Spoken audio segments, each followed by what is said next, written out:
Kegembiraan 5 sahabat mandi-manda di Sungai Dungun berhampiran Kampung Minda Talong, Terengganu bertukar tragedi apabila 2 daripada mereka ditemukan lemas. Seorang lagi rakan mereka yang turut ditolak arus kuat dapat menyelamatkan diri. Kejadian dikatakan berlaku kira-kira jam 9.30 pagi tadi. 15 minit kemudian, mayat salah seorang mangsa dikenali sebagai Muhammad Subri Ahmad Tajuddin, 38 tahun, ditemui terapung di permukaan air pada jarak 10 meter dari lokasi kejadian. Menurut salah seorang rakan mangsa, Aris Adam, 30 tahun, ketika kejadian, kedua-dua mangsa bersama seorang lagi rakan mandi di tengah sungai itu manakala dia hanya mandi di kawasan cetek kerana tidak pandai berenang. Kesemua mereka yang bekerja di sebuah syarikat perindustrian petroleum di Bandar Pakar dikatakan datang ke kawasan sungai itu untuk berkemah sempena cuti umum semalam. Menurutnya lagi, dia melihat mangsa dihanyutkan arus sungai sebelum kedua-duanya tenggelam di dasar sungai. Punya plan asalnya berenang dari sana nak ke sini, dalam air lah. Tapi bila sampai sana, air tu paras-paras lutut je. Tapi itu punya current laju. So macam saya dan seorang lagi tu memang tak pernah berenang. So kita orang kuat. So kita orang keluar lah, jalan tepi sisi air tu je lah. Sebelum ada orang tengah ambil video gambar GoPro tu, start yang ada border tu, ada start lost control. Sementara itu, Ketua Polis Daerah Dungun Superintendent Baharudin Abdullah berkata, mayat mangsa kedua dikenali sebagai Arif Razali, 34 tahun, ditemui di dasar sungai pada jam 1.27 tengah hari.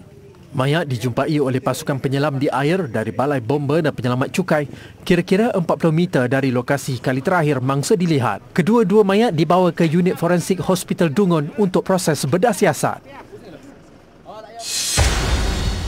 Sementara itu, misteri kehilangan seorang remaja lelaki di Kampung Teladas, Air Putih di Kemaman sejak Rabu lalu terjawab selepas mayat mangsa ditemui di bawah jambatan di sungai kampung berkenaan. Mangsa Muhammad Amar Izzat Zainuddin, 16 tahun, ditemui terapung dan tersangkut pada timbunan kayu di bawah jambatan kira-kira 12.30 tengah malam semalam.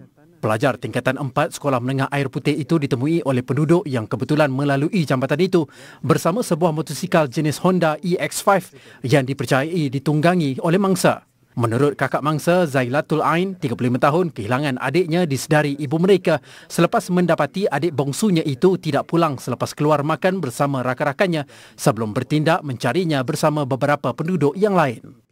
Tapi pagi 4 bulan tu, tengok, tak ada milik. Tak ada milik, dia cakap, adik tak balik ni.